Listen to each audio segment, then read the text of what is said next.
Welcome to Warcraft Reloaded, a podcast brought to you by Mash Those Buttons, covering World of Warcraft Classic and its community.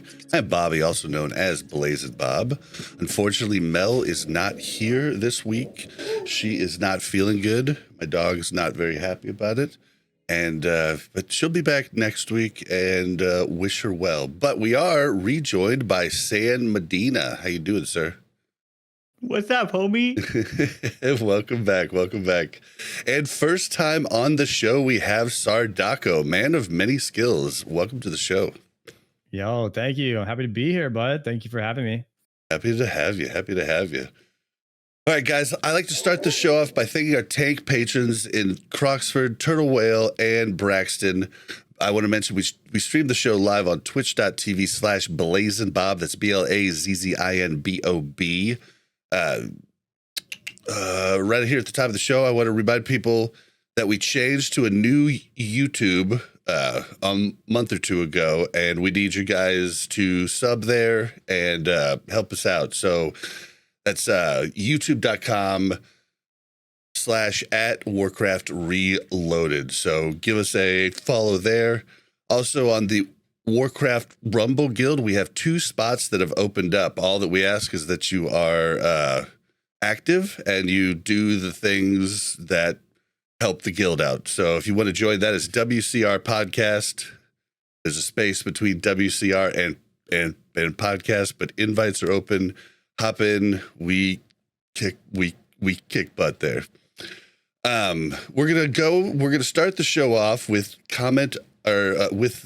we're going to start this show off with getting to know Sardaco just a little bit better. Then we're going to do comment of the week. Then we would have done voicemails, but you guys didn't send any. Like, that's 2 weeks in a row. That sucks. Like, please call in to 816-866-1066 or go to speakpipe.com/Warcraft Reloaded. I kind of wish the comment of the week came in a voicemail because you sounded angry, bro. But yeah, just give us those. Then we're going to move on to what we've been doing. Then we're going to hit on just a little bit of news. I mean, it's mostly Cataclysm. And then we're going to have a discussion on the PvP damage reduction in Season of Discovery and the new test this weekend. Also, what we thought of the test last weekend, yada, yada. So that's going to be the show. So let's start off. All right, Sardaco. Okay, so... oh man, I don't even know where to start. You've had such an interesting journey. When did you first come to Classic and why? So I played vanilla the day that it came out, obviously 20 years ago, and that's my first experience playing WoW. But I never actually played the Classic reboot when it came out in 2019. I was actually playing retail at the time. I was playing Battle for Azeroth, and then I played Shadowlands, and I never tried the Classic relaunch because I was like, why would I play that? Why would I play that stupid game? I played that back 20 years ago. I don't want to play it again. So many people. I remember BlizzCon 2019 because I was doing Overwatch content at that point, not anything Classic, but I was playing the shit out of Classic. And all of my WoW creator friends told me that exact same line. Why would I do it? I already did that.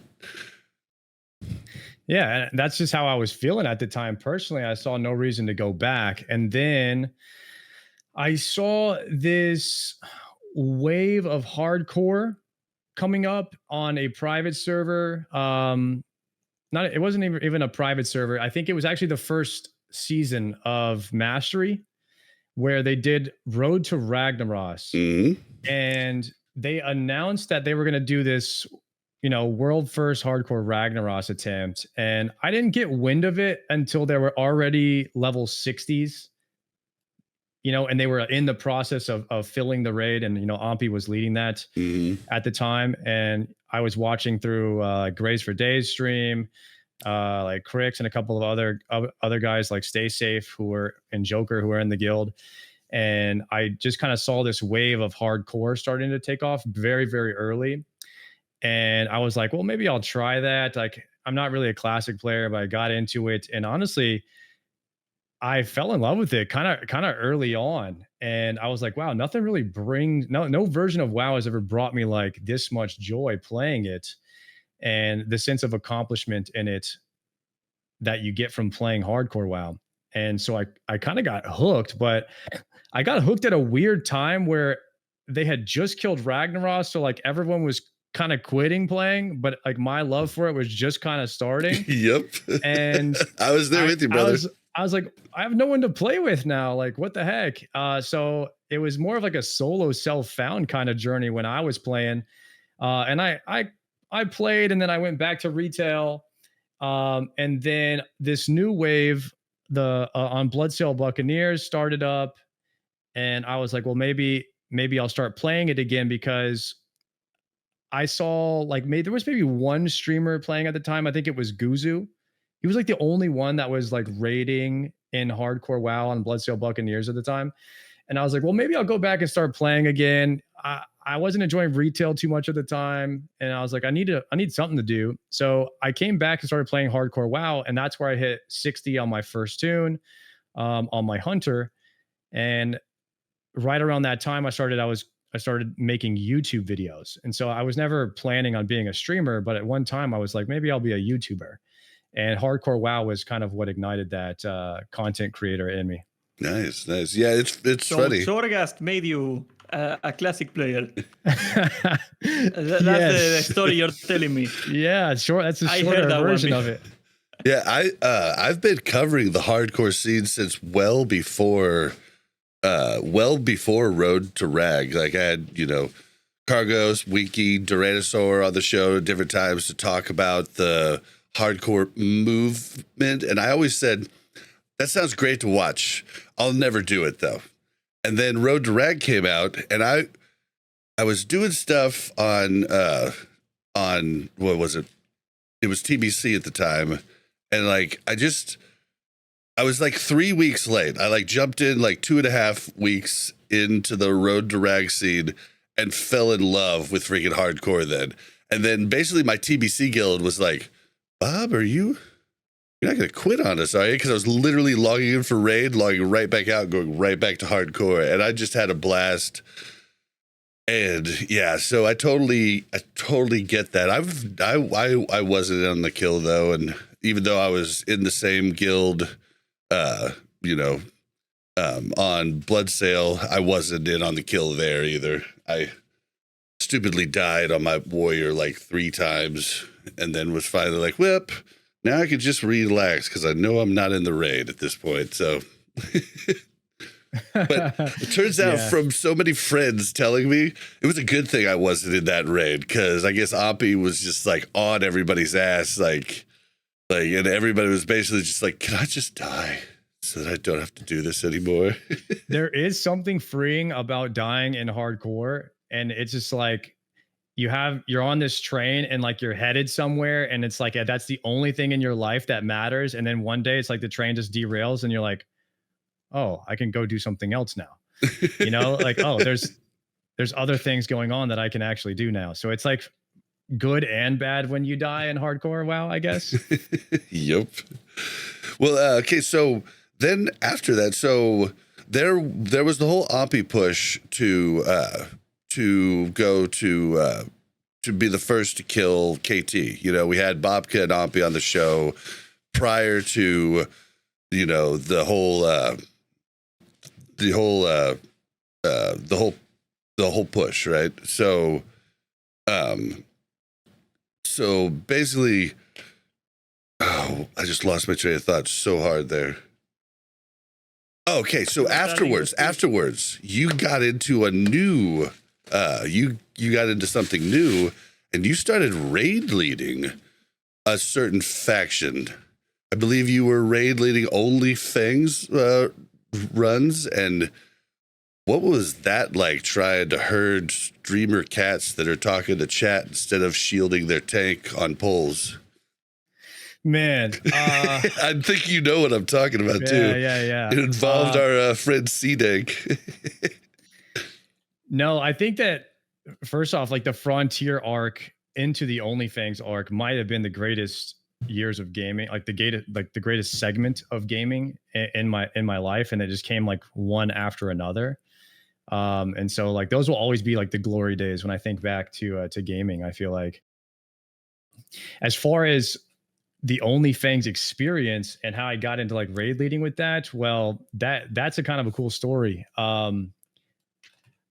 After the Frontier thing, I knew I wanted to have, before the Frontier thing, like 2 months before the Frontier thing, we were having a Frontier guild meeting, and I made a joke and I was like, hey, we're going to be a GDKP loot guild, right? In our pre-KT meetings or whatever. And C-Dank liked the joke. So he DM'd me and he was like, hey, are you serious about starting up a GDKP? And I was like, yeah, I've been planning this for months. When official hardcore comes out, I want to have the only hardcore GDKP in the world. Cause I think that there won't be any. And so that was my plan, like the whole time. And C-Dank was very early on to message me and be like, yo, I want to be a part of that. So very early on, I knew C-Dank was going to be the homie and we were going to team up. Now having the idea and executing is a totally different thing. The amount of hate, like when I actually hit 60 and then started advertising my hardcore GDKP in the chat, people would message me the craziest hate messages. Like I would get so much shit for trying to do a hardcore GDKP. People were like losing their minds. They're like, this is a joke, right? Like there's no way you're actually idiot enough to do that, right? No one's going to come to that. People message me like the craziest things that you can think of, that just all the time. Every time I would advertisement in chat, they're like, I hope it fails. I hope you all die. Some people be like, yo, can I tune in? I want to watch all of you guys die. And like, that's all I got all day. And it was hard to actually recruit for it.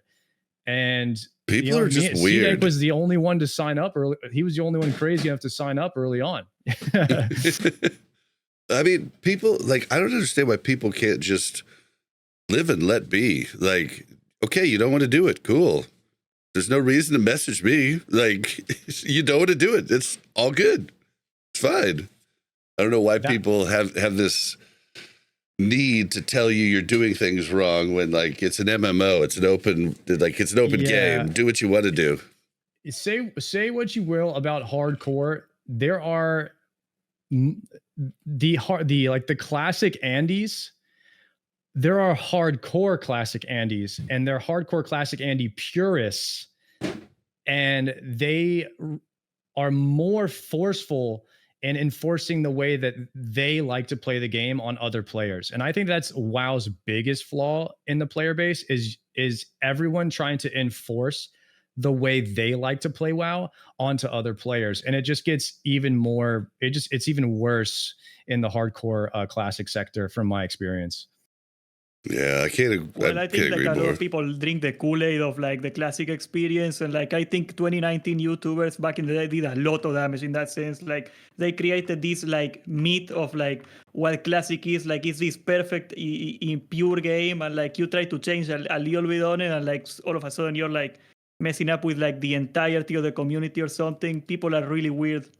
Yeah, and even C-Dank says like, even Agron tweeted out that the GDKPs in hardcore were a bad idea. I mean, it's just like, it goes to like, I was one of those purists, those no changes purists, you know, but you live and you learn, right? Like, I don't feel that way at all now, you know, and it's okay to change your mind. But yeah, I think you're right.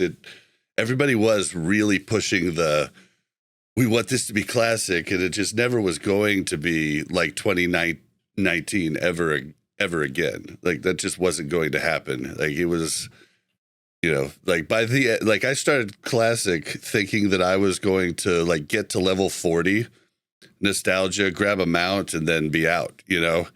And right. Then by the end of classic, I was getting every world buffed, even Rend as an Alliance player, like doing every possible thing in the world, every consume, like started a podcast during the AQ gate opening time. Like, I mean, it's just so funny how different that went from what I thought was just going to be a little trip down memory lane. So yeah, and I think it is also funny too that I didn't want to play Classic at all when it came out, and then I ended up discovering I was a Classic Andy later, and then I tried to come up with this idea that I want to do a GDKP, and everyone's telling me it's the worst idea ever, and then somehow, some way later down the line, I end up raiding with some of the biggest WoW players of all time, and I'm the raid leader. that's pretty cool. It's pretty cool. It's just crazy how one crazy idea, and everyone tells you it's stupid, can be the biggest content move that you've ever made in your life. And that was the case for me. That's awesome. That's awesome. Well, I kind of want to go over, I want to talk about the OTK stuff, but I kind of want to go over your history, because in watching some of your OTK stuff, I found out a little bit of info on you. Like, you went to school to try and be in production in some way, like in Hollywood, right? Yeah. The goal for me was always to make movies. Like, what did you want to do? Did you want to produce, direct? Did you want to write? Did you want to do all of the above? Cinematography. I wanted to be a director of photography. And that specific role, if you're not familiar, is the person who directs the camera department and the lighting department and works directly with the director on how to make the best shot to tell the story for a film. Nice. They try to get cool shots with the cameras. Yeah, I don't know a ton, but I did work as an unpaid intern, as everybody has to, starting out at Weed Road Productions on the Warner Brothers lot. That's really cool. Almost 20 years ago, but I got to work on like stuff like Mr. and Mrs. Smith, Constantine. Got to meet a lot of cool people. Ate good, like, they didn't pay us, but I got to eat like basically like unbelievable sushi for like the meals that I got for lunch were like things that I would be able to afford like once every 6 months, and I had them daily. So that was one plus. Working for food at that level is actually worth, because you know that the film industry is like, everyone wants to work in it, and like just getting anything for free is worth a day's work at that level. And I used to do that all the time. That's how I know. Yeah, I bet. Yeah. And actually, like, I had a couple friends, my friend Darren Bousman from high school, actually right after I left, lucked into changing his script that he'd been trying to sell all over Hollywood. He got a call the day after Saw, the first Saw came out, and they said, "Hey, you want to change your script to be Saw 2?" And he said, "Yeah, if you let me direct it." And that just came out, right? And they said, "Okay." And he said he had to put his hand on the phone and go, like, you know, like scream, but with no like noise. And then he comes back on. He's like, "All right, talk Monday." You know, it's like, and then he went on to, he wrote and directed Saw 2 and directed Saw 3 and 4 and was set for life, basically. And then another friend's like currently still a cameraman, but he got his start on the Viva La Bam show. He was another friend from high school. So yeah, but I did not make it. I wanted to be an editor, but yeah, nothing came, and I had to go back to real life. I went there like right after college to see if I could do it, and then, you know, you can only do it for so long until you have to be like, okay, gotta get a real job. Gotta pay the bills now. Yep, gotta pay the bills. So, and you're How also did dating work back in the day? How did what? How did dating even work back in the day? I got no idea. Did you say dating? Editing. Oh, I mean, it was just done with what's it called, Pro. I mean, everybody did it on Max in Hollywood. I never got to actually do it. That's just what I thought I would be good at, because I had grown up seeing different edits of different movies, director cuts, and I was like, you know, you really have a lot of power as the editor to make it really make sense, and that always looked cool to me. But I never got a chance to actually, like, you would start out as a daily editor, which all you're really doing is editing chunks to send to the actual editor. Like, but I never got a chance to do that. So whatever. Before Premiere, they used to cut film with scissors and tape it back together. And then they would have put it into a reel, and then they would play through a projector. Yeah. That I'm not even that old though. It wasn't Premiere though that all the Macs used, because this was back in like 2005. They all used Supercut Pro, something Cut Pro. Oh, I forget what it was. But everybody used Macs at that time. Final Cut, yeah. Final Cut Pro, that's it. Yep. That was what everybody used. I learned on Final Cut Pro. Yeah. Hollywood was an interesting time. But this isn't about that.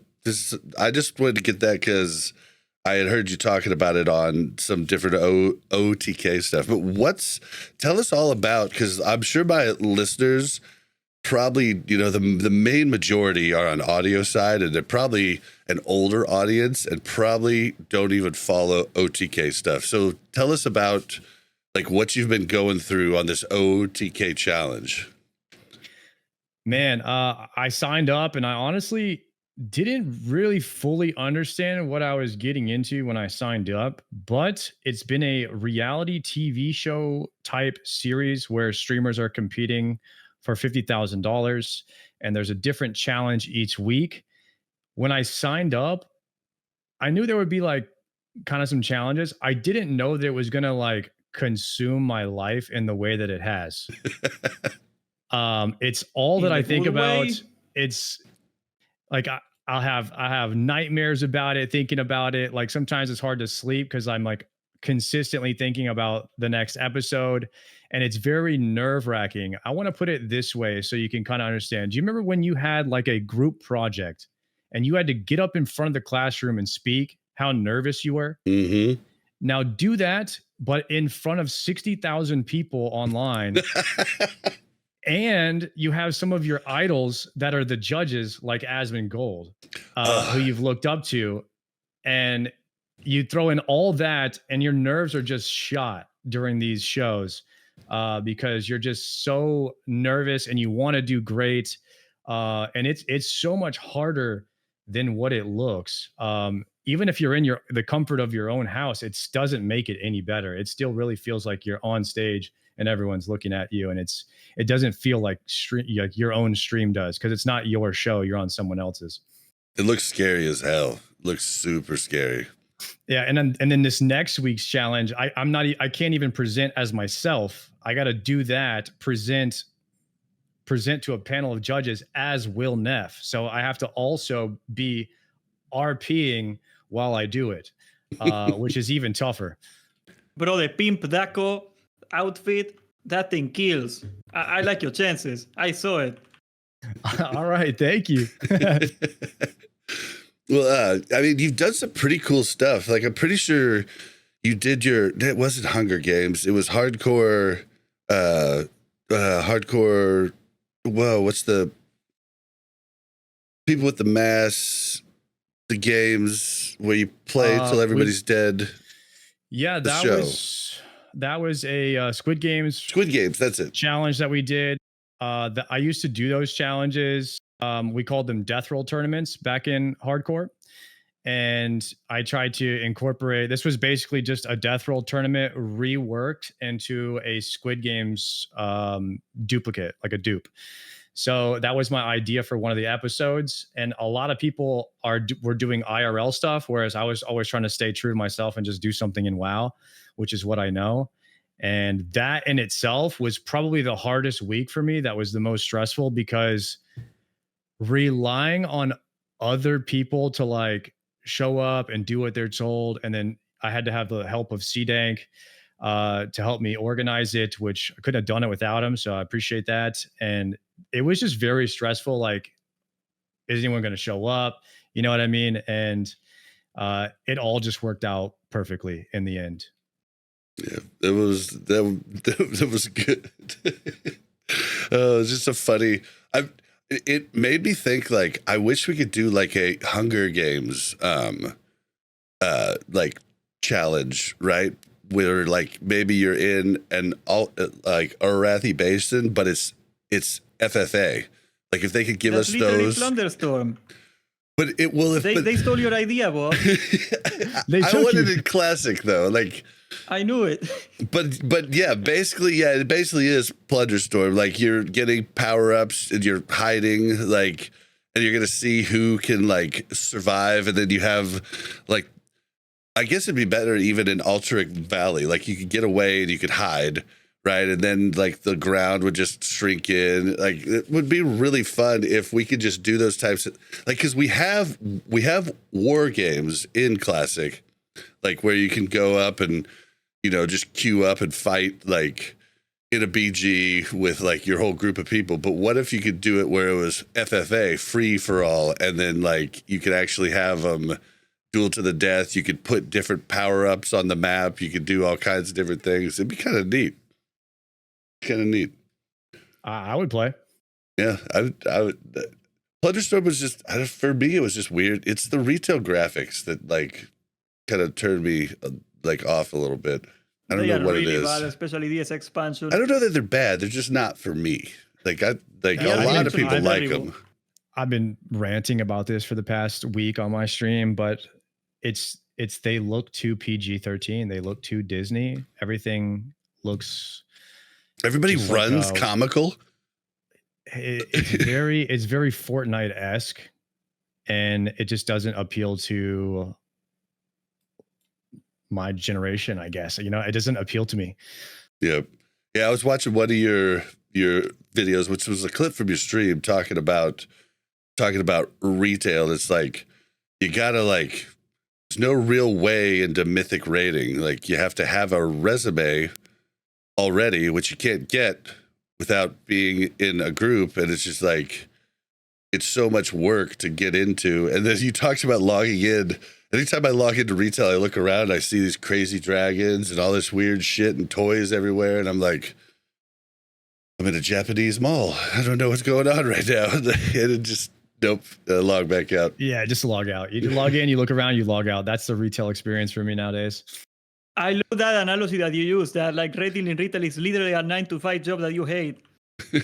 I mean, that was something else. That used to be what it was. I mean, back in 2005, I mean, that's what it was. That's what me and Mel, my wife now, she wasn't my wife at the time, but after she did, did all the raids with me, I knew she was going to be my wife. I wish she was here, but it's like we would work 9 to 5. We'd get home, then from 5:30 to midnight, we would prog bosses, and like. It was tough back in the day. There wasn't a way to figure out easily who was doing the wrong stuff. We had damage meters so we could see who was doing damage, but a lot of the other shit we just didn't have access to know. We could check interrupts, which was good, but now you can find the problems in logs so much easier. So, but yeah, we didn't hate it, but it was also slower though. Like it was much slower. Like doing prog, like you were like oftentimes wiping and then talking for 10 to 15 minutes before you did it again. Less pulls per raid. Yeah. And so you were like, you could step away, fix food while you still listened, and stuff like that. So it wasn't. How many people were on dial-up? Not in our raids. If we saw somebody lagging, like they were out, if we found out somebody was a squeaker, most of the time they were out too. I mean, it was an 18 plus. That was pretty much the rule for any, anybody who's getting server first, second, or third. Like they're not having kids or anything in the raid. So yeah, I mean, it was a dog eat dog world back then. So I guess it still is now, but yeah. Okay, so. Yeah, when's the OTK thing end? Is this the last week? There's 2 more weeks for the final. So this is 6 people, then 4 people, then 2 people will compete in the will advance, I think, or they'll compete. and then I'm pretty sure there's a final like in 3 months from now where it'll be a live show. So it's there's going to be 2 more rounds of what we're doing now. And I don't have to be in them because like if I advance through this section of the show, there's 3 sections of the show and 2 people advance from each section. So then 6 players will compete in the final for a week-long live show. Oh, so something like that. And it's in Austin, Texas. So say you don't make the 2-person cut. Could you then re-enter on yes. the next? That actually could be huge for fan appreciation. Like just getting more screen time. Competing. Yeah. I was like, in a way, and for a strategy, I was like, well, maybe that's the strat. That kind of sounds like the strat. Like, yeah, you just he didn't make the cut last time. Underdog coming in. Yeah, it could be. That could be cool. Just keep on coming back. All right, so it sounds really rough. I would personally love to just advance because, dude, I'm telling you, it's stressful, guys. Trying to think of ideas every single week, and it's almost like every single week. Imagine it being like a final in one of your classes that you're in, like a final of film school. That's why I looked at it last week when I was making this trailer, and it's like edit one video of all of Quentin Tarantino's films and make one trailer out of all of his films that make sense. Go. You know what I mean? So it's like you have all this footage and you have to look at through all of it and make a trailer off of that makes sense for a new Quentin Tarantino movie. That's like something that a film school final in your class would be. And I did that last week just for Thursday. You know what I mean? So stuff like that is just tough. It was good. It was really good. And the S-Fan stuff. Oh my gosh, I was cracking up. It was great. I was kind of sad Asmund wasn't. He looks very somber, but it seemed like everybody else loved it. So, yeah, Asmund hadn't slept, so he wasn't in his right mind. So we couldn't even listen to anything he was saying. Let's be honest. Oh man. Well, we wish you luck. We hope that you. We hope that you win. But yeah, either way, it's been pretty neat. What? Just for the listeners that might not know, like, what do you win? I mean, it feels obvious, but maybe it's not to like people at home. Yeah, I mean, the winner gets $50,000 a check written to them, so you can do a lot with $50K. A lot, yep. I don't know. What are you gonna spend it on? I don't know what else. If you get anything else with it, maybe they throw in a OTK sweater or something like that. I mean, honestly, like what's the word for it? Clout? What's the word for like when you exposure? Yeah, exposure. I mean, you're just getting tons of exposure. Speaking of exposure, I don't usually say this live on the pod, but thank you for the raid, Simon Eyes. Huge raid. Thank you, sir. Okay, so very last thing, Horde or Alliance? Oh, I mean, I'm Horde for life.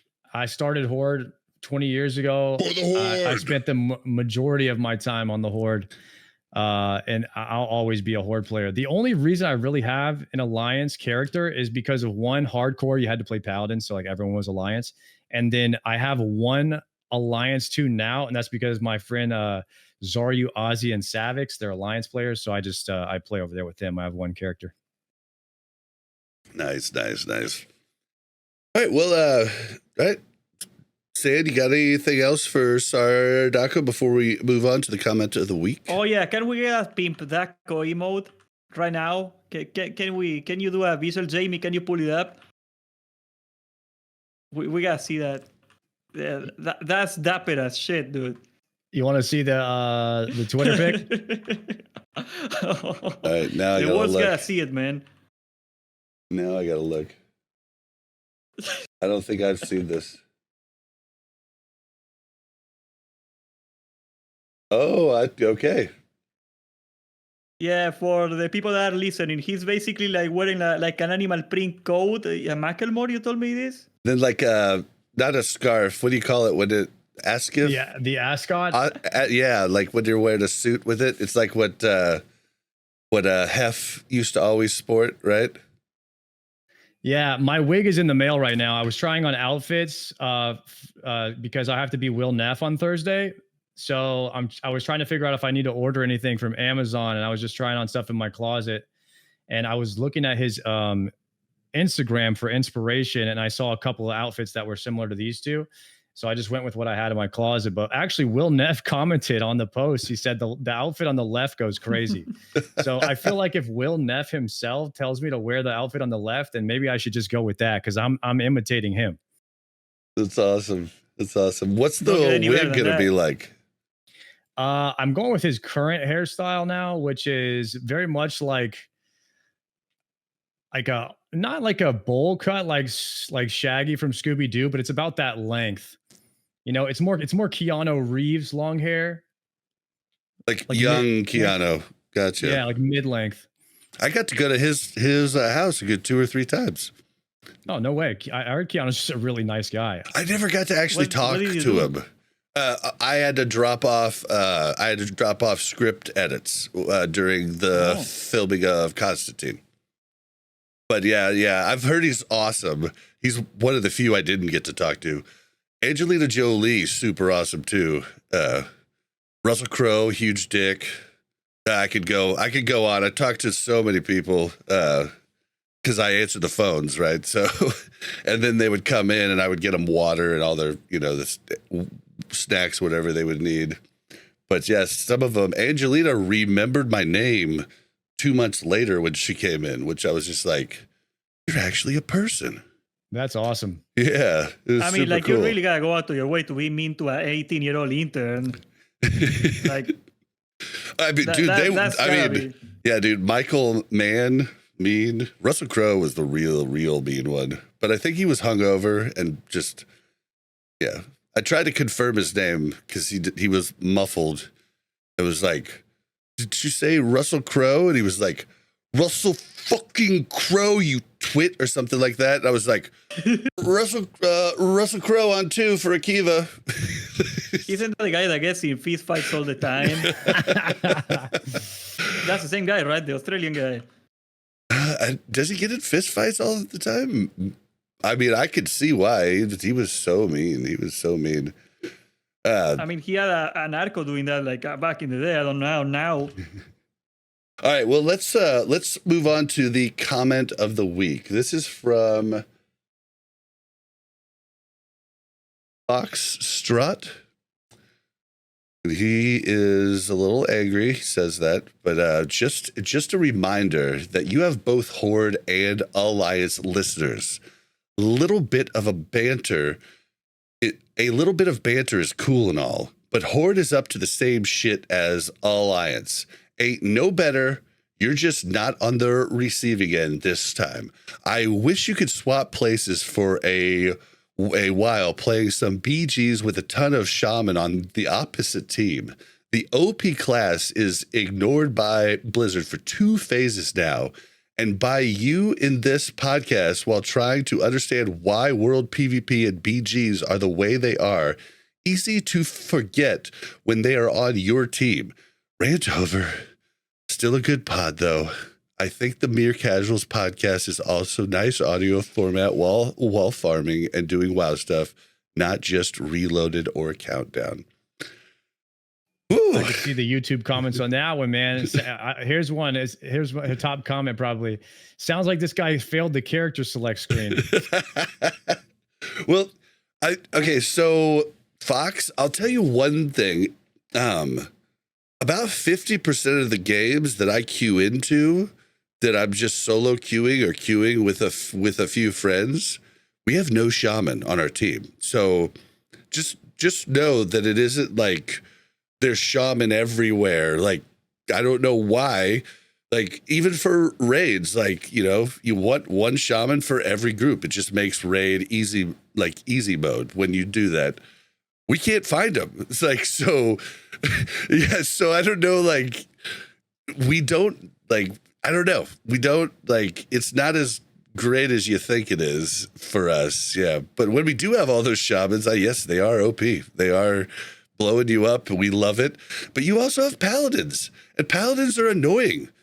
Like super annoying in BGs. Like you go in for the blacksmith, there's 5 pallies. You're like, which one's popped a bubble? Which one hasn't popped a bubble? Which one still has a bop? Which one still has lay on hands? Which one, like, and I mean, they just hold the flag forever. So it's tit for tat on both sides. You guys have like, let me I tell agree. you, I am in the Horde, and I am mad at shamans because, like, for the whole of Sol, I've been tanking to my best of my ability, being happy with my little warrior. And the second I think I'm doing okay, a shaman gets in the raid, and all of a sudden, like, they don't need me anymore because, like, what 2 tanks used to do, what that one guy can do, and like, people are like, yeah, can you DPS now? Can you DPS now? Yeah, like, tanking is stupid. We don't need you anymore. I'm sorry, Sam. I hate shamans. If we could delete shamans out of the game, I would, and I'm in the Horde. I'll say this: even if both sides got shaman, like we'll always want something to complain about. Like even if everything that you don't like about shamans got fixed, there would just be something else to complain about. Like you would just move to the next thing. And so for it to be shamans and paladins is not such a bad thing, I think, because paladins are very good, and they have a lot of advantages that people just don't talk about because most people are so hyper focused on the DPS and damage numbers that they don't care about anything else. But they have way more utility as far as like just completely ignoring mechanics with an immune.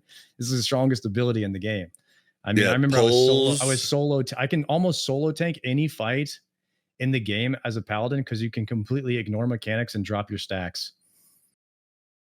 Not to mention you can get rid of any debuff with like the bubble too. Like that's really stupid. Yep, Also, and rogues can't even live through a fight with the Shadow Priest. I mean, we kill the priest, but we die a few seconds afterwards. Yeah, and also one shaman in every group is completely trashes all the other classes because it takes up a spot. And whereas Alliance making the groups you have so much more freedom when you're making groups as Alliance because you just need like 3 pallies and they could play any role, whereas like you need 1 shaman in every group, and so it frees up more space in your group, especially in 40 mans. You need 3 pallies in a 40 man, you need 8 shamans in a 40 man. So if you want to play optimal, and it's like why would you not play the game optimally? Yeah, it was a hard lesson for me to learn at the start of this phase. Like with the 20 mans, I thought, oh, we got 2 shaman, we'll be fine, 6 of 8. Like, you know, it's just like, and then you just add 2 more chamois the next week, 8 of 8. Yep, and no wipes. You know, it's just like it's absurd how much it changes. Like I think Jake from Tree was talking about raid comp is the number one thing, period. You are doing yourself a disservice by bringing the player, not the class. Yeah. Jake also made like a super good point that I never really thought about it. Like when he said that shamans are extremely toxic because it generates a lot of player in the raid conflict, you know, because like if you're not like a super tryhard guild, chances are you're not gonna get a shaman every group in like a 40 man, and like that conflict of who gets to get Wind Fury, who gets to get canned.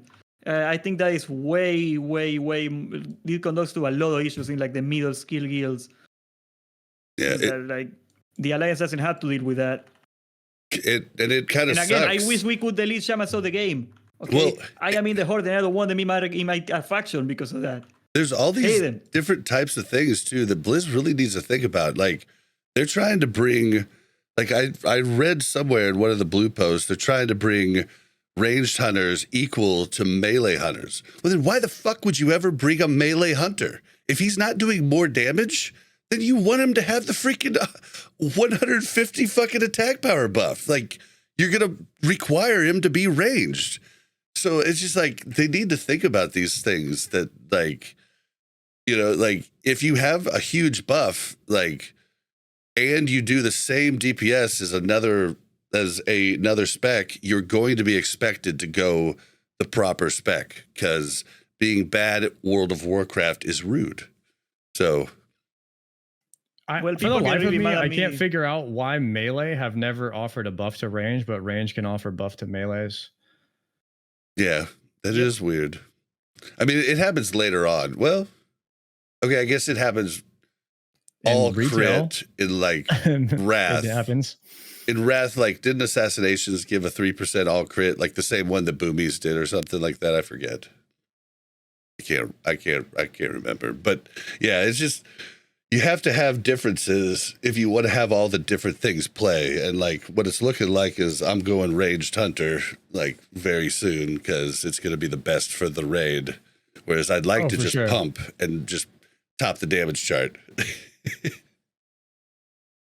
But also, I think he might have been talking about, we've talked the last few weeks about Crusader Strike US and how the Alliance seemed to be kind of bottom feeders. He might be a little mad about that, but I'm sorry, dude. I've played Alliance, I've played Horde, I've played on a lot of different PvP servers.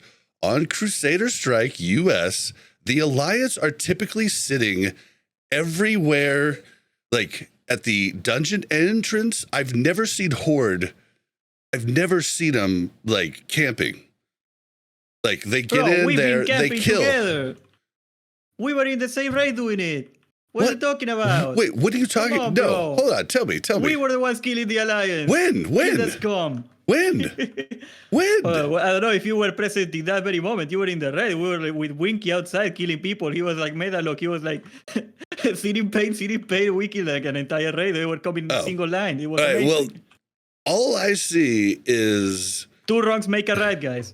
I just see, like, I see Alliance sitting at entrances and everything, and I don't know if that's because their queues are longer. Usually that's the symptom. Like, whoever has longer queues, like if they have a 20-minute queue, they're going to fly someplace and try to gank so they can get honor per hour. You know, that makes sense. Yep. And that's been my guess. I haven't been saying that Crusader Strike Alliance just suck ass, but back in Phase 2, Original Classic, the reason Horde were destroying everybody everywhere is because they had 30-minute queues, and they needed something to do during those queues, and it made sense. So that was just my guess, but I don't see huge groups. Like, it was you and Winky maybe, and like 2 other people in our raid killing people, but like there's literally like every time we zone into raid, there's like a raid of just 20 people collecting honor there. I mean, Sardaco even like moved off of our server too. You want to talk about that, Sardaco? Yeah, I couldn't take it anymore, guys. I can't take death running to my body one more time. I had to leave it. It was taking too much of my day every single day. The amount of time, if I just added it all up, how much time I spent death running to my corpse because I was getting ganked, I couldn't do it. Yeah, and streaming hurts that too. I actually ended up blacking out my, like I was having and I'm way smaller than you, right? Like I usually have 20 to 30 people watching me at any given time, right? And like, I blacked out my lair, and all of a sudden, I didn't get found as much. And like, you know, like, and I didn't have PvP problems as much because like people were like, well, do we want to do the lairs? But the bigger you get, the more tenacious those people are to find you and try to gank you, right? So luckily I'm not big. So, but yeah, but you left your mage though, right? You left your mage because we're one of the... I'm going to have one character on there for the speedrun group or whatever, and then I'm gonna also keep my Alliance on the Crusader Strike. So I have just one character each over there right now. I mean, I have 13 SOD characters, so I mean they're just all over the place. I got characters everywhere. Well, but I took 2.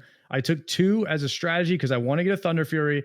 Made my own guild on Wild Growth, and we're just gonna be like a pug first come first serve style guild. And I'm just gonna try and get myself a Thunder Fury on my warrior, and I'm going to play Gladiator Warrior over there. Nice. And I had my hunter brought over so I could farm enough gold to be able to afford the Thunder Fury. So my hunter will farm the gold for my warrior to be able to afford to have one. Yeah, we were in raid. That's crazy. We were in Bobka's raid. Like the same raid you were in the week prior on your warrior. It went a lot smoother this time. we didn't get locked in. Half of us did get locked into the second boss and lose our buffs, but everybody was like, did Sardaco transfer? And I had a couple people in chat ask where you transferred to, and I wasn't sure. Was it Wild Growth, the only like PvE server, right? Okay. I don't know. I think they've been changing it up because some people went like, did you go like, what's the pop on the server that you went to? Right now, I think it's high. Okay, because the first initial ones were offered to a server that was the like RP one, the dead one. Yeah, like No, you don't want to be there. The Mere Casuals podcast went to that one, and I looked at it and I was like, dude, there's only 274 people that raid on the Horde side there. Like, what are you gonna do? So you got a different option, I guess. They opened the transfers to Lava Lash at first, and then they opened it to Wild Growth for that Wowhead post where they were talking about people who were kind of upset with the PvP experience because of how ganky it is, I guess. I mean, it is ganky. Griefing. Like, that's one of the things that I'm really upset at the 2019 YouTubers, and they talk about the purity of Classic. Like, that's why I said that. Like, I think all this problem could be solved if we make it a PvE zone in the entrance to raids. Because what's happening is the most optimal way to farm honor to kill people in the entrance of raids. Why wouldn't they? It's not a community problem. And like the problem with that is like after training their audience for 6 years to think that like the vanilla friction or whatever is a thing. Like if we make any measure to prevent griefing, they're gonna see it as an attack on Classic. And like I don't think they're gonna be able to do that. So we can dog ourselves into this hole now. I mean, I was asking for it in TBC. I mean, when we finally moved off of, we were Alliance on White main, and from AQ on to the end of Classic, White main was beautiful. It was 50-50. It was awesome. And then we went into TBC, and slowly it turned to 70-30. And then all of a sudden, phase 2 or whatever, when we're trying to get into to the one in the blue zone, I always forget the names. Desquello Marsh? Yeah. We were trying to get into Sunken Temple. Like, that literally was like, you would get killed 3 times trying to zone in. We eventually adapted and summoned inside, the portal, and stuff. But, like, you would have to run. It was a good 5-minute death run. Like, and you had to do it 3 times. Like, that's nuts. Yeah, they need to turn PvP off near the raid. And why not? To be honest, like it just be turned off because it encourages griefing and no one is there to PvP. Yep. Like what good does it make? It literally just ruins people's time in the game. And why would you encourage and foster a behavior that discourages people to play the game? Yeah, because I mean, those people, exactly. Those people aren't coming to PvP. They're most likely not even going to try to fight just because they're probably in PvE spec. Like I change after I get in the instance, but still though, they're not there to do it. And their guild's going to get pissed off if they're wasting time trying to do it. So they should be getting closer to getting into the instance. I don't think it would be that hard just to have like an immunity around the instances and just like let you know if no in chat, no war mode. No. I like the PvP the rest of the place. Like I know a lot of people aren't like that, but I absolutely love feeling like I'm in danger in the world. Like it makes me sad when I don't feel that danger. So I don't want war mode, but yeah, I don't know. You got a line of 20 people that are going to a place with no intention to PvP. They are not prepared to PvP because that's not what they are going to do. Like, that's a slaughterhouse. That's hunting in the zoo, like we say in Spanish. Mm-hmm. That's what's going on bottom there. feeding. Like, that's You're just degenerate feeding. behavior. Why would we, like, allow that? Yeah, and remember when PvP came out in Phase 2 of Classic before Battlegrounds, and the most optimal way to farm honor was camping flight paths because people were AFK flight paths? Well, do you want to go back to that? Because that's literally what's going on here right now. Well, yeah. I don't like it. I don't know what the perfect solution for it is, but if they do find a solution to limit the griefing, I hope they open transfers back to the PvP server.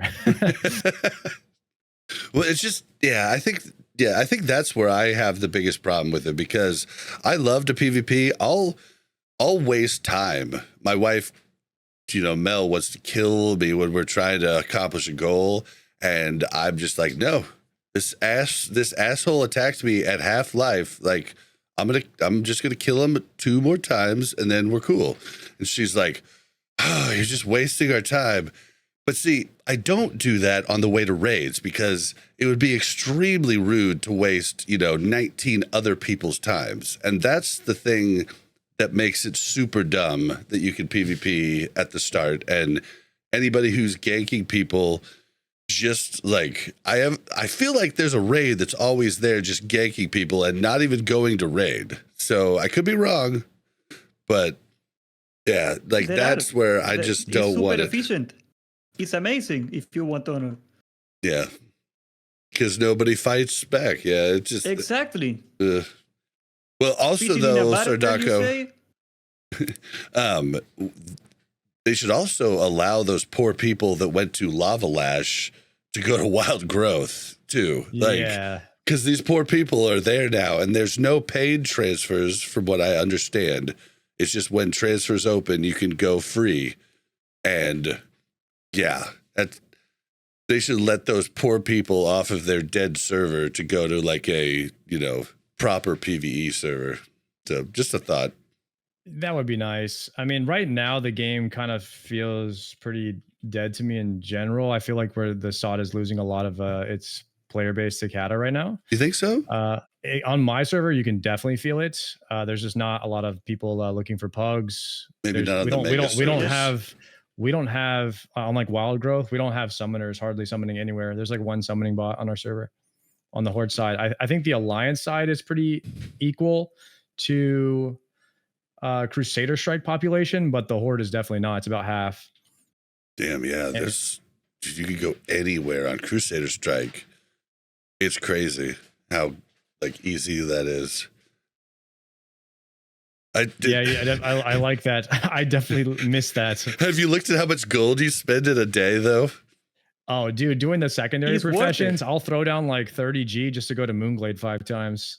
Dude, it is so worth it for the amount of money you can make. It's just like real life. Like, I mean, it's honestly just like buying gold, like, but in game and not breaking TOS, right? Like, you're going to make more because you're warping rather than taking your time to travel, right? Right. So like it's not as dastardly, of course, but it's the same concept. Whereas like real life, you make all this money, it would take you 10 hours to make this gold, where as you make it in a half an hour IRL, that's why people buy gold, right? But that's kind of the same concept for summons in game. Like people are like, why would you pay that? Well, because this travel time, I could have made, 15 to 30 gold, and I'm paying three gold to go. So seems like a win to me, but people get all weird about it. Can you imagine walking to all your rune quests when you start a new character again? Screw that, man. No way. I mean, well, that's what Classic is. Walking simulator circa 2004, right?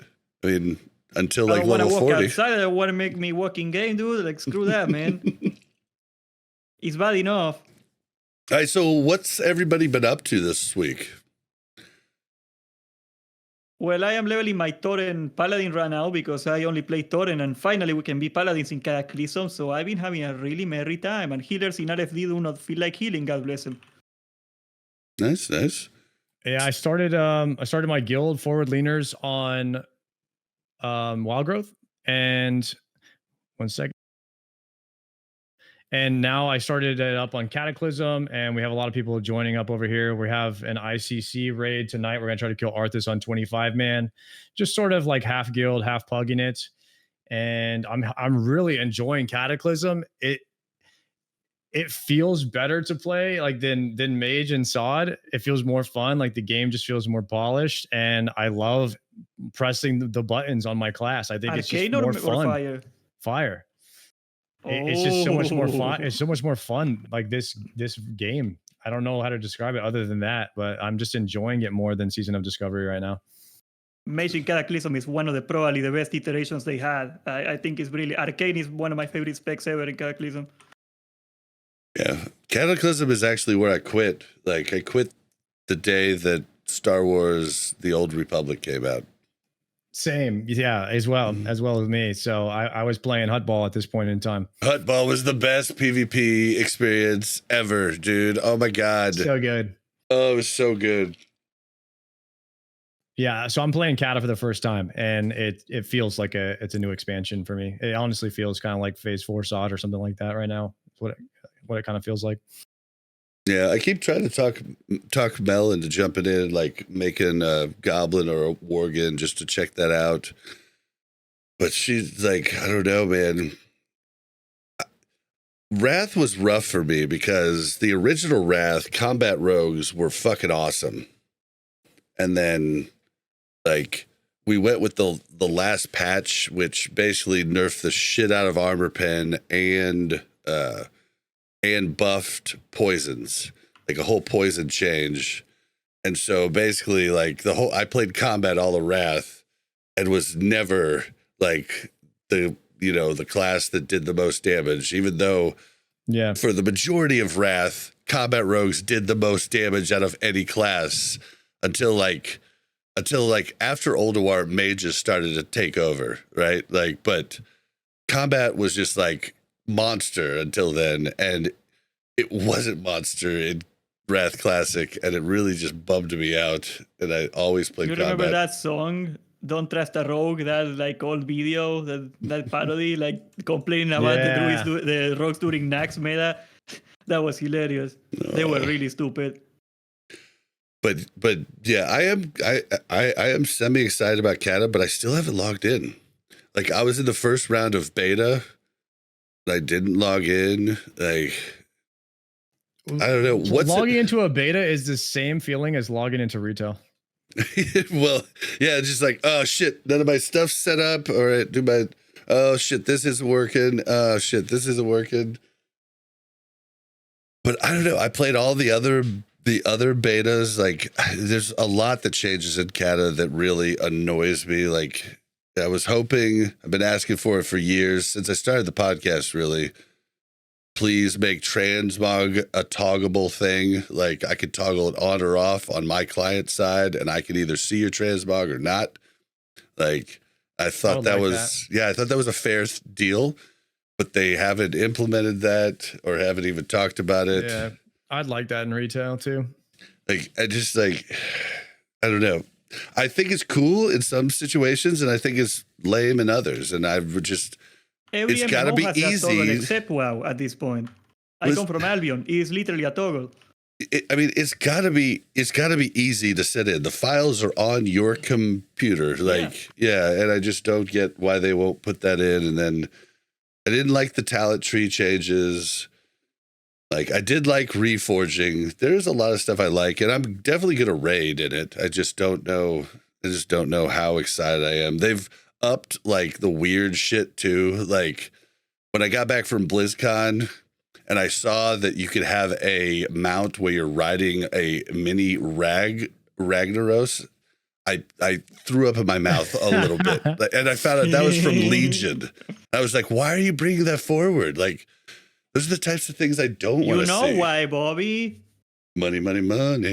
Yeah, they released some numbers or whatever about mounts the other day, and some mounts make more than like one mount can make more than the entire like StarCraft expansion. Oh, I saw that. Yeah. I saw the mount that it was.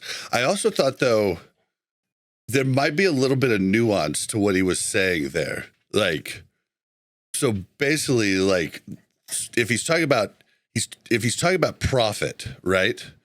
Like that could be very different from just raw income. Yeah, raw income from it. Like, so profit would be like they had to put a game out, how much they made per game. Whereas the mount, they had one artist make this mount. So it's probably all just profit, numbers, right? Well, an expansion is pure profit. Like, I guess unless you're minusing, you're talking about minusing operation costs. Yeah. Yeah, I don't think they would be talking about that. I want to say it's just Well- like just raw numbers, right? Yeah, I'm not sure. I just feel like, like I'd love to know like how much profit per copy sold of StarCraft they were talking about, as opposed to like this mount that's $20, and like, like for them to make it, basically, the guy's time probably. I'm trying to think here. How long would it take? Like just a guess here. I mean, let's say he's a really well-paid Say artist. it takes him a week, 40 hours, right? Yeah. And he makes, he makes like $1,500 You a sell week. 20 mounts and you pay for And it. that's a lot, right?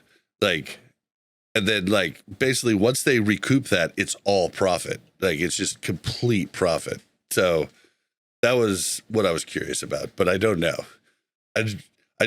If I was in that interview, I would have asked those specific questions. That's why I was like, damn it. I assure you, League of Legends make more money than WoW. And like a lot of the times when the expansions went down, and like that game is literally free. That's the business model. Like they just sell skins.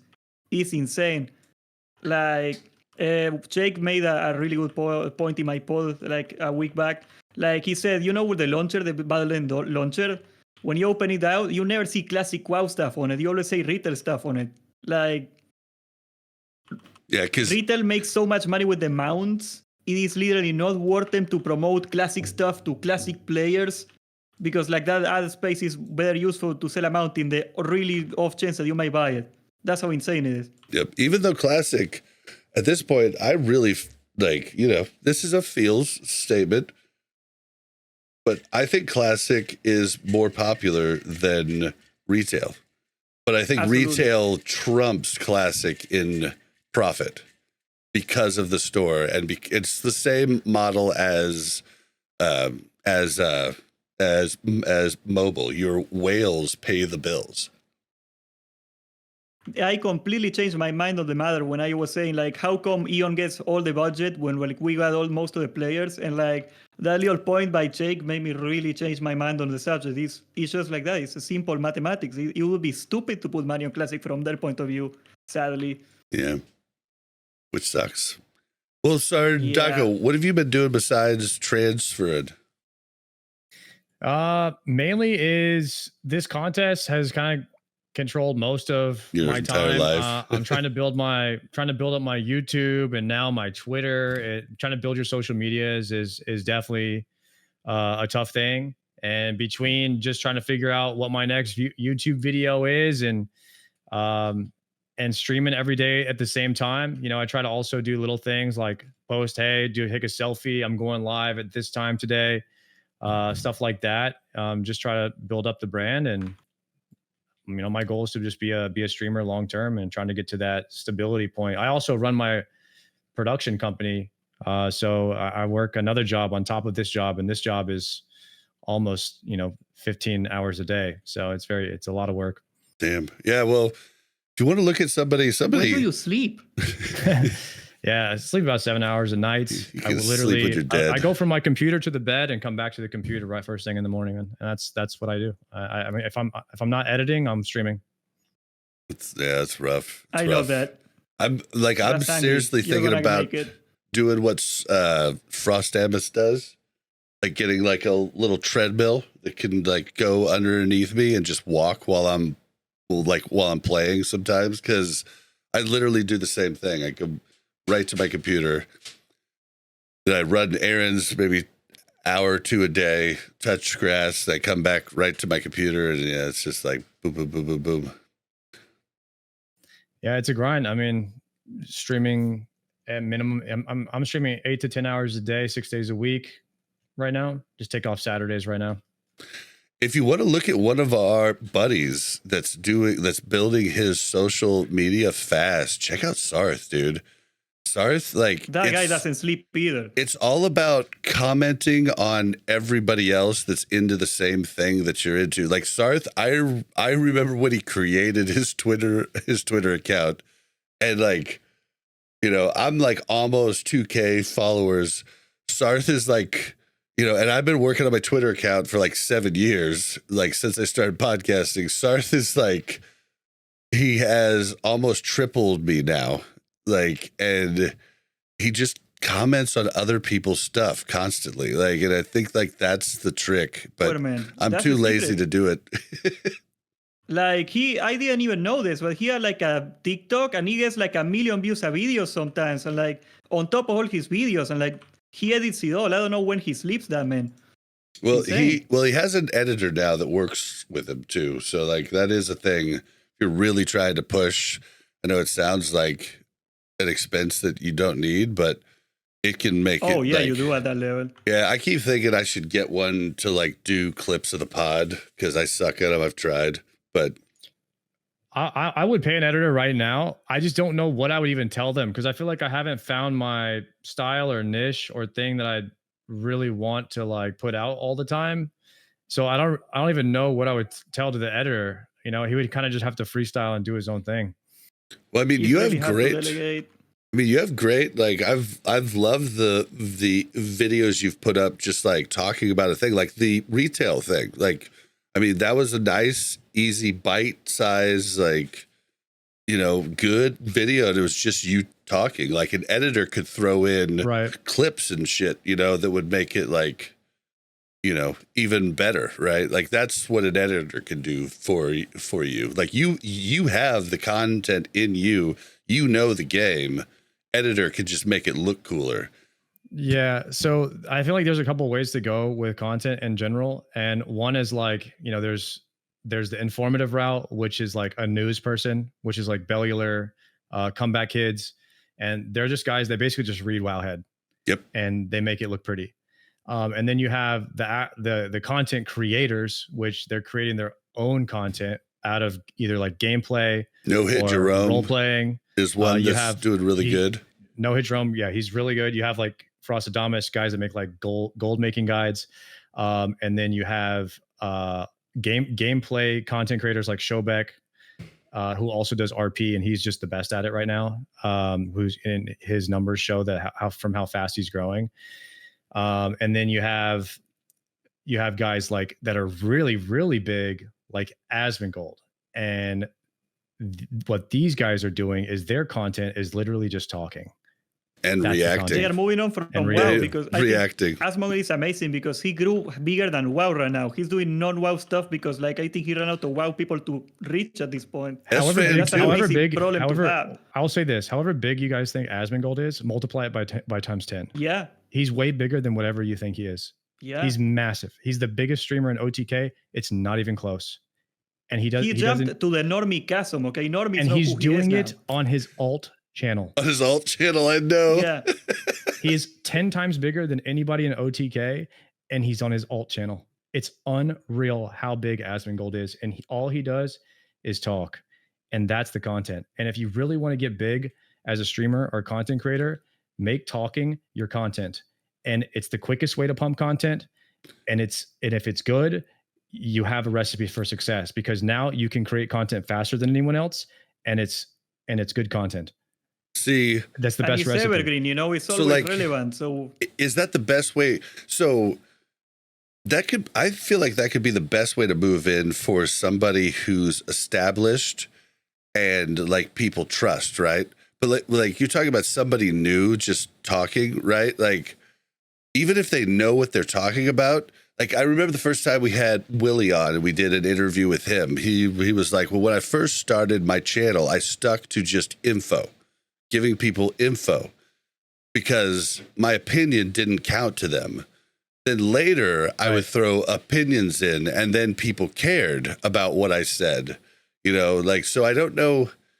It all depends on you and like what your stepping stones are. I mean, if you have those types of streamers, like, that are going to help you out, like it's a huge stepping stone for you to get found. But it's also like you talk about talking, you have to have like, it's not something everybody can do. I mean, like it's just, it's unfortunately not. Like you have to be charismatic. People have to like you. Like, yeah. And it's not easy. Yeah. Practice. Yeah. The exponential like the takeoff. There's a certain point, like the growth is so slow. The first follow is the hardest. Like if you want to go with a saying, but when you hit a certain point, anything works because people will watch anything that you do because you have the reputation. But at the bottom is where you're competing with how good can my content be? How can my thumbnails be better? How do I get more people to watch what I'm doing? And I actually had way more success when I first started with my social media than I do now. And it's because the amount of time and effort that I was putting into those videos back then was 20, 30 times more effort than what I'm doing now. And I got the views, but it's not sustainable. And so if you're trying to like grow, you need to put out like regular content. And so you usually need an editor. And the best way to do it is to have an editor that lives on the other time zone than you. So he can edit while you're asleep. And when you wake up, the videos are already posted. And this is the meta, and all the big YouTubers do it. And it's like, you can't afford to do it, but you also can't afford not to do it if you're new. So it's tough. And it's like, how do you get the money to pay somebody if you're not making money from what you're doing yet? Yeah, I'm like, well, like I feel like I am in a huge advantage here, even though like being in the third world outside of America gives you a lot of disadvantages. And that is like purchasing power parity. Like I can live with a lot less income than like your American YouTuber, and I can afford to like edit my own stuff. You know what I mean? Like I can afford to like, I haven't gone full time a couple months ago. I don't make that much, or like okay, but like since in Argentina, like YouTube money that I make now is like doctor money because this country sucks. All of a sudden, like, yeah. Well, and that's the meta right there. It's like that in podcasts too. Every podcast that I've done, and I'm getting ready to start a new one. Like I'm going to be doing a Chiefs podcast, and I put so much work into those first 50 episodes. Like I have everybody recording on their own separate tracks. I'm like cutting out any fart, any typing, anything, right? Like, and I'm making it so if somebody starts talking before somebody else is done, I'm moving it over to where it looks like they just talked right after. Like I'm making it perfect. That's how the first 50 episodes of this were. But then after you know, it's just like when you're courting a girlfriend, right? Like you're doing the same thing. You're on your best behavior at first. And then once they fall in love with you, then, you know, you become you again and, you know, do and less work. Then you get fat.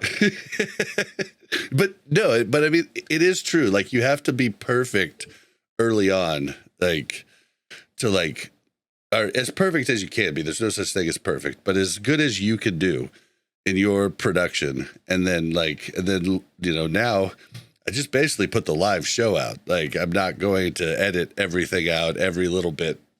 Like it's just not going to happen. So yeah, I guess that's crazy. But for me, what I've been doing, my hunter has started raiding. I've raided twice now. It's a good deal. Like having a good time. Bobka's Sunday raid. Yeah, and then been like had the last 2 weeks in our main raid in Swamp, the Wednesday raid, which we're kind of like the more casual raid of the group. Like we're chill. We had like a perfect run last week, like 8 of 8, no wipes. Everybody, like most people ended being able to reboon buffs. Like it was wonderful. We had a little bit of a snafu this week. We had a warrior. I guess there's a quest on the 6 bosses. It's the 3rd boss in Sunken Temple. It's like the 6 different bosses. I guess he had a quest he really needed, and he went and ninja pulled Dream Scythe and Weaver. No. Yeah, and we didn't wipe. We got it down, but but we lost like all our boons. Half the raid lost their world buffs, but we still went 8 of 8. We only had a full wipe once on the last boss, so it wasn't bad. Like it wasn't like I remember Bobka's first raid where Bobka didn't show up 2 weeks ago Sunday. and Sardaco and Sanmedina had to basically take over the raid, and that was a shit show. We wiped a few times, like it was a shit show, but we got it done. That's all that mattered. Sardaco was awesome at the calling, and I was like, hey, you come to my raid next week. And then he was like, I'm doing it. Then he was like, oh shit, I want to do another 6 of 8 week. I'll come next week. And then he was like, oh shit, I transferred. It's like, damn it. My bad. How do you calm down? Like that whole calm thing, like keeping it collected. How do you do that? Yeah, you do it well. You do it well. I'm trying to. Oh, I don't know. I think that I realized from raiding forever and not being the raid leader that a lot of raid leaders would panic and their voice would fluctuate and it would make me more anxious. Dude, and that's what I work on every raid. Then I watched like Maximum, 21st man raid lead for World First, and saw kind of like how he does it. He's like, all right, guys, next up is going to be the soaks. We're going to do that. All right. And Paladin's moving now. I just kind of saw how he hit that. And so I know that the success of the raid depends on the inflection of my voice sometimes. So I kind of try to enter a meditative state. And in hardcore, you have other people's characters are in your hands a lot of times as the raid leader. And so hardcore to sort of train me to really, really enter that trance and not ever like have my voice raised or anything like that, so that nobody would panic and get other people killed. That's a good call. Well, we had Lubes.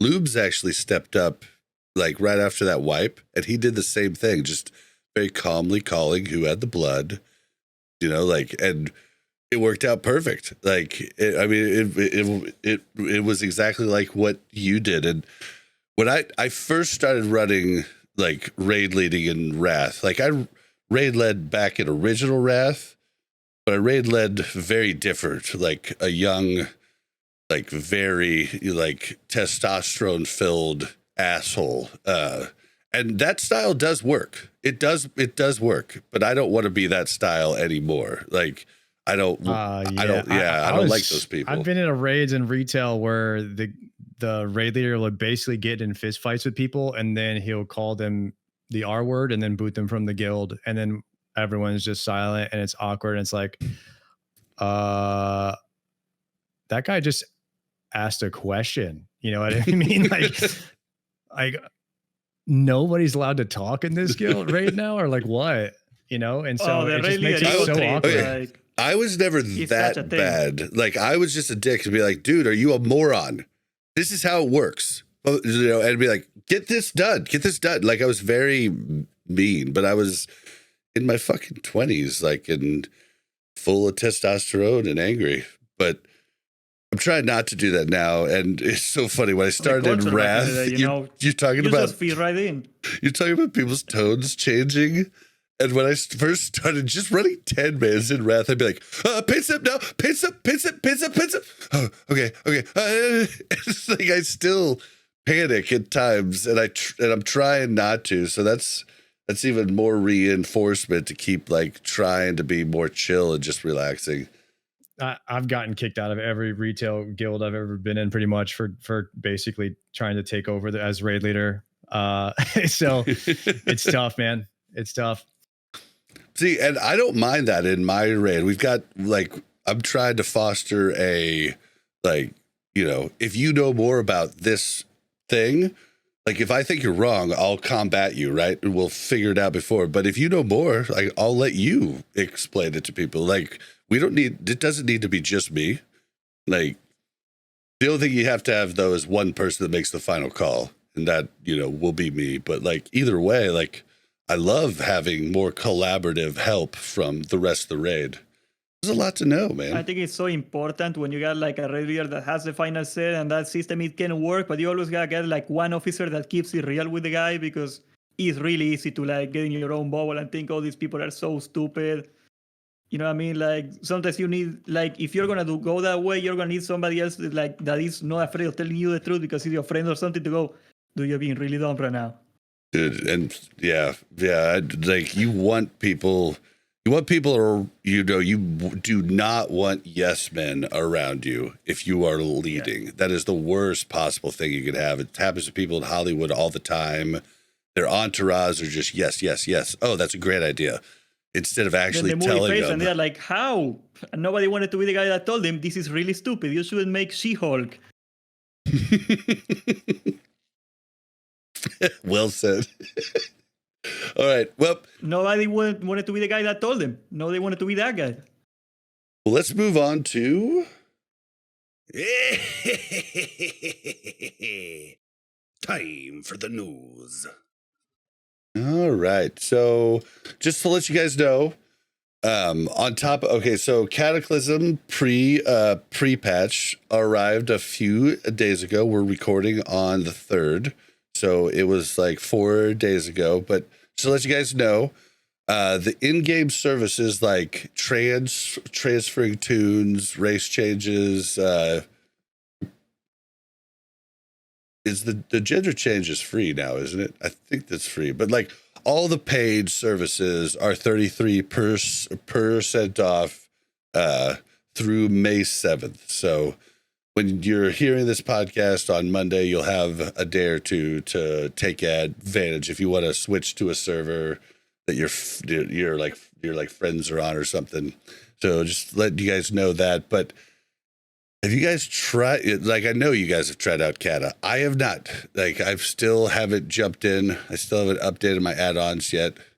I feel like I'm at a unique spot where I don't have to make YouTube guides, and I can wait for a week, and then all my add-on problems, poof, they don't exist. Like, they're fine. So I can keep playing SOD, making gold, and doing what I want to do, and then jump in a little bit later. But you guys played. How do you feel about the pre-patch? The difference in guys when you're a week late is astronomical. I had to learn that one the hard way. Oh, yeah. Yeah. And since I don't do that, like, I'm good, right? So I'm just going to, this time around, I've got something else to play. I'm just going to wait a week.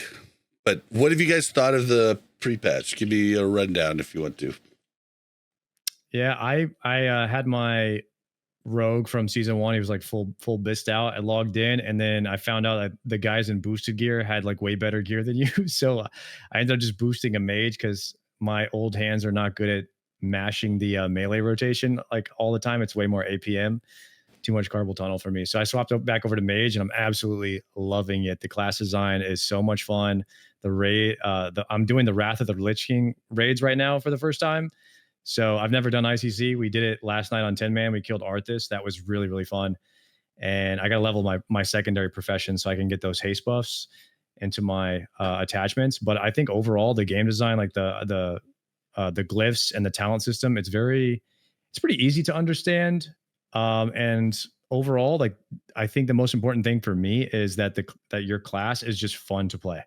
And I can't honestly say that about too many classes in SOD right now, but mage and Cataclysm is really fun. Yeah, I will give it to you. They've got to figure out, like, there's still a lot of one button rotations in SOD, and like adding all the new abilities was supposed to like basically kind of rathify SOD. Like, and that's what it kind of felt like early on, but then like all of a sudden you're like, oh, okay, well, warrior tanks, your rotation mathematically is just best if you devastate. I think Frostfire Bolt with mage and Raptor Strike with hunter, and it's just there's more classes that are just like that, man. And it's just like, oh, why is this a thing? I think exactly. So me, it's like SOD, but they didn't do the classes in a single afternoon. They actually told them through. Well, and same like abilities. It's funny because like people talk about melee hunter, right? Like, and it is an easy rotation, but you have 3 buttons. Like, you do have 3, because I think like one of the things we should look into for like the next version of SOD is more ability CDs. Like, so Raptor Strike, even if you have it, it's still a 3, like if you have the root, it's still a 3-second CD.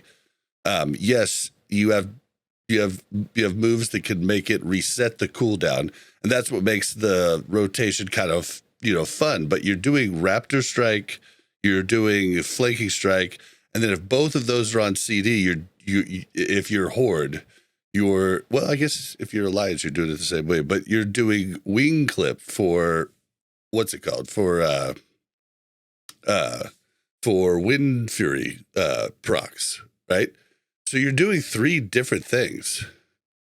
So, like, it's not a one button thing, but it is easy. Like, so maybe the thing they need to look into more is just cooldowns, even if short, on every ability. So you're always going to be looking for something to plug in when the ability's on cooldown. If Devastate had a 3-second cooldown, you would be using something else. Absolutely. Yeah. I think there's some classes that are really good though. There's some classes that are pretty polished and they have a nice rotation. Range Hunter being one. I really like Range Hunter rotation right now. Resto Druid is Range Hunter has a really cool. They messed up every other Druid except one.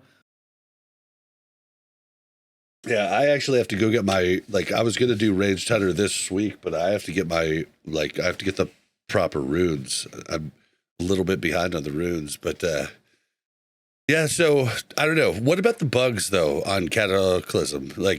I've heard that those are bad, really bad for certain classes. Sometimes you can't zone into a dungeon. You have to log out, log in. Mage Combustion was bugged. That got fixed last night. So it's not too bad anymore. I mean, there's the occasional thing here and there, but I feel like they're ironing it out pretty quickly. All right. Okay, I'm going to move us into...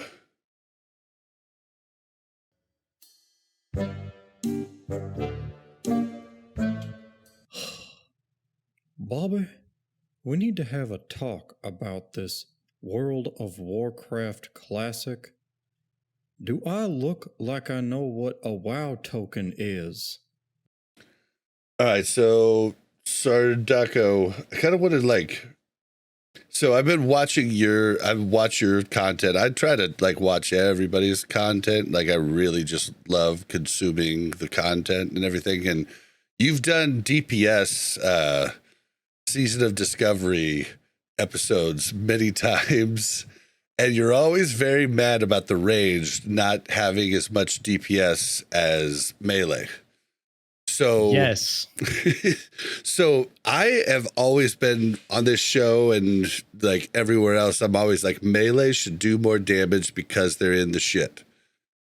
But the only reason that I feel that way is PvP. So well, but yeah, that's the only reason that I feel it. I really don't I think it would be fine if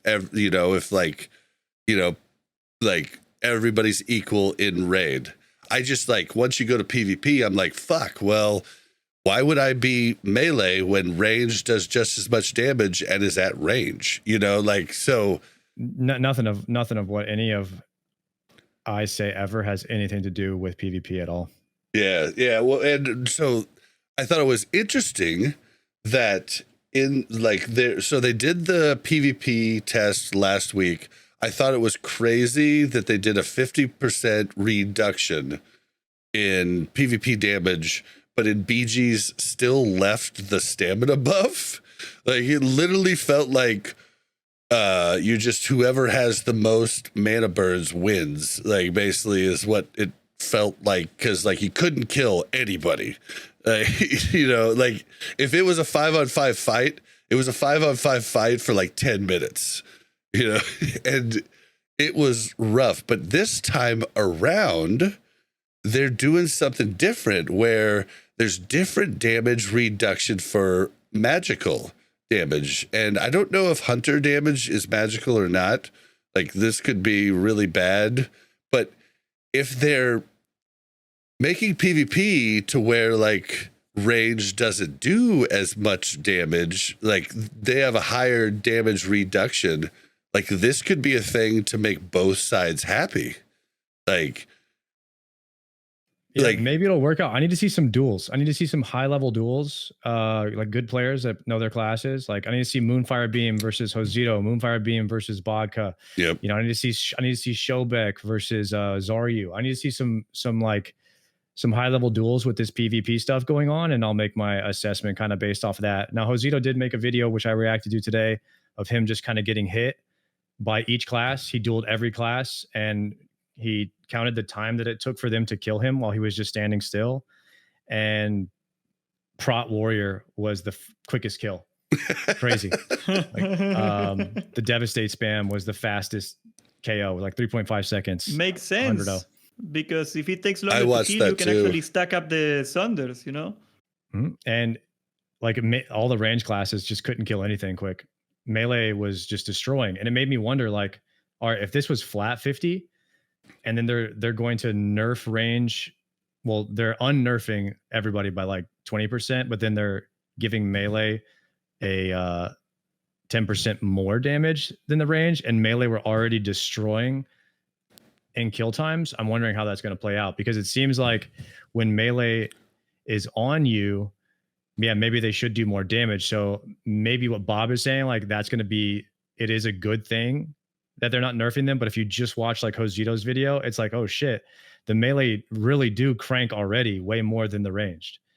So we'll have to see how it plays out. Yeah, that's what I've talked about many times. Like the Warcraft logs numbers give me nothing on like how we can do PvP better, because that's accounting for armor, everything else. Like it gives me like no information on like what's good. But I don't think the test is great, just in the sense that like I was talking about it a couple weeks ago. I was like, dude, I'm killing mages so easy in BGs. It's like they forgot that their PvP spec is Frost. And then right after I said that though, I've run into so many Frost mages that have just fucked me up. Like even my fucking like my like rogue, like, you know, like it has like major trouble with, but my hunter, which just like carries in BGs as survival, like these like fucking Frost mages kick my ass. And I'm just like, okay, well, if you thought that you could PvP in PvE spec, like that was your bad. Like there are like mages rule if they do it right, you know, especially in Sod. So like if you're just hitting on somebody and a mage isn't popping their different CEDs, then like of course a melee is going to destroy them because like the armor, right? Like, but if a mage is able to kite, I feel like the duels is you're right on and say you need to see these high level duels, like of people that we know play the game well. Like, I think that's a better test than watching just somebody hit somebody with them not hitting any CDs, right? I would love if Blizzard would do that. They would just be like, all right, we're going to host a duel tournament and we're going to see what needs to be balanced or whatever.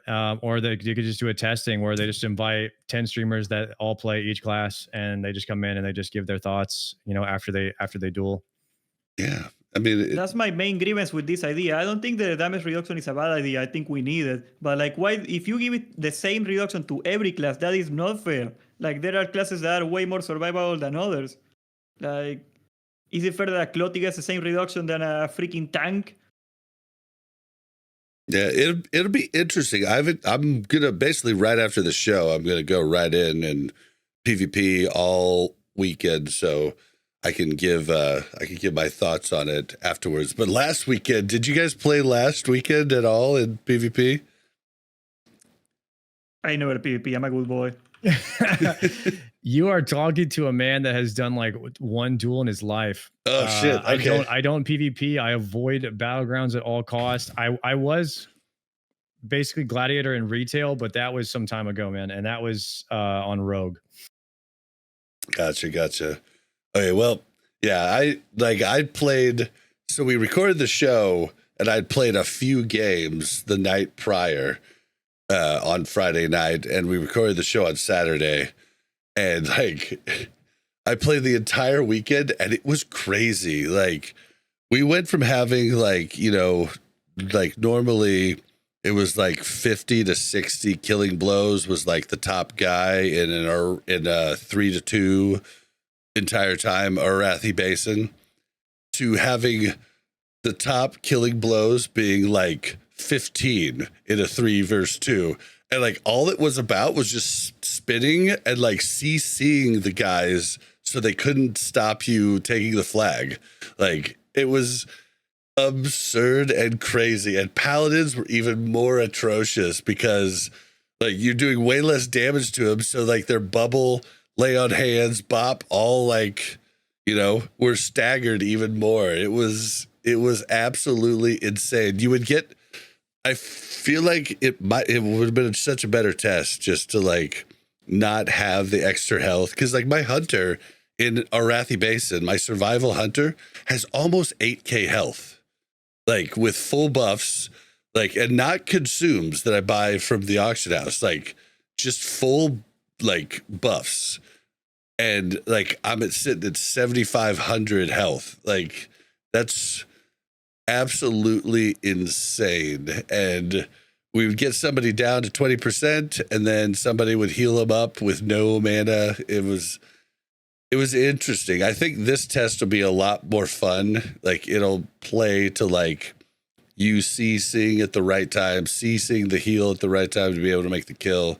I'm interested to try it out, but don't really have a whole lot. And it sounds like you guys don't even like to PvP. So I guess it was kind of a silly conversation for me to bring up in the episode.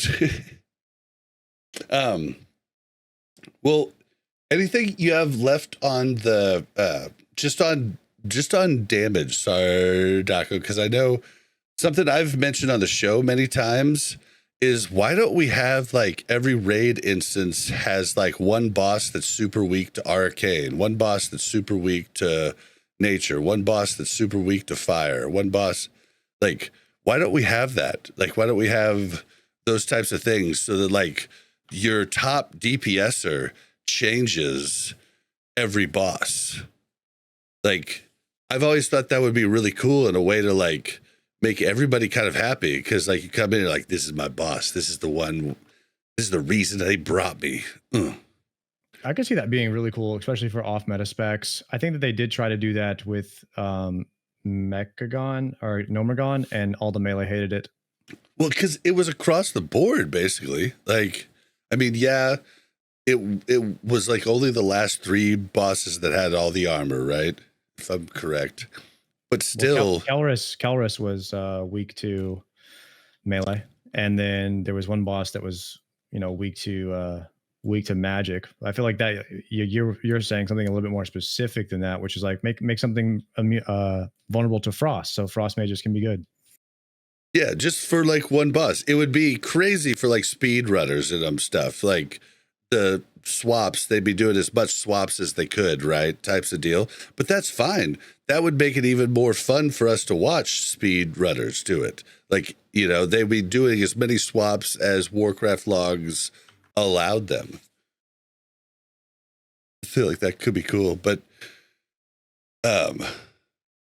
what do you think they're gonna do? Like, is it weird for you that I'm looking at the DPS and Frost Mage and Fire Mage are about the same in raid?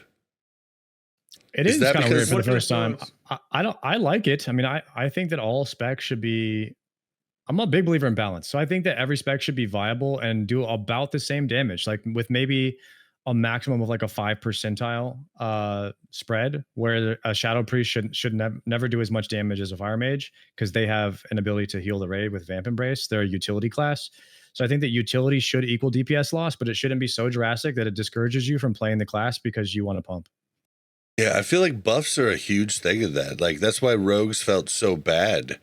Like, if rogue's not doing crazy damage over everybody else, then like, why the fuck do you bring him? I mean, we have the 3 set now, which is awesome, right? It like helps the whole raid, but without that, you don't bring a rogue. Like, yeah, there isn't a reason to. And I've been preaching that on my DPS of the week videos and stuff like that. I'm like, why would you bring a rogue? You know, and the only reason you need one is for Blackwing Lair for traps. Yeah, and what we were talking about earlier, like comp is the cheat code for this game. So yeah, but it's such a hard thing because like you look at enhancement shaman right now, just a little bit below the rogue, but boy, they bring a lot more to the raid than a fucking rogue does, right? Like if the rogue was doing significantly more damage, then you'd be like, oh yeah, well we'll bring at least a rogue, Yeah, we can't bring more because we need the different buffs for the raid, but we're gonna at least bring one for each of the two melee, groups, right? But why right now? Like, because they're doing the same damage. For level 60 at this point, and seeing. I'm just waiting for them because the game is not really even a game right now. It's literally like a beta until level 60. Everyone knows the end game is 60, which is why I think a lot of people don't even really care too much about Sunken Temple, which is like you have a lot of people that are just waiting for level 60 to come out before they even play SOD, because the end game has always been what World of Warcraft has been about. And in my opinion, that's the reason I play the game. And we have like these mock end games right now, but they don't mean anything. We're not using any of this gear at 60. So the classes are not fully developed until 60. Like Warrior, Rogue, Paladin, these classes scale infinitely with talent points. So they're not even near their full builds yet. So it's like, who even cares until level 60, to be honest? Well, what I ask for you two, I'll do my part on podcast, but what I ask for you two is to keep putting out videos and keep letting Blizzard know. Blizzard listens. Like they definitely do. For sure, listen. Let them know these different complaints. Give them different ideas. Like give them, constructive criticism, and let's all try to help them get us to the best like final stage of SOD that we can have. Because I do feel like I think we're at a good now. track. That's great because like this is the line that we have to Agrin. It feels like the most contact we've had with devs that actually listen to what the player base is saying ever. Yeah, compared to Dion, this guy is Jesus. For real. It's actually incredible what they're doing on the Classic team, and I couldn't be happier. Yeah, I mean, people are kind of mad about him being on Twitter and doing it all on Twitter, but I mean, come on.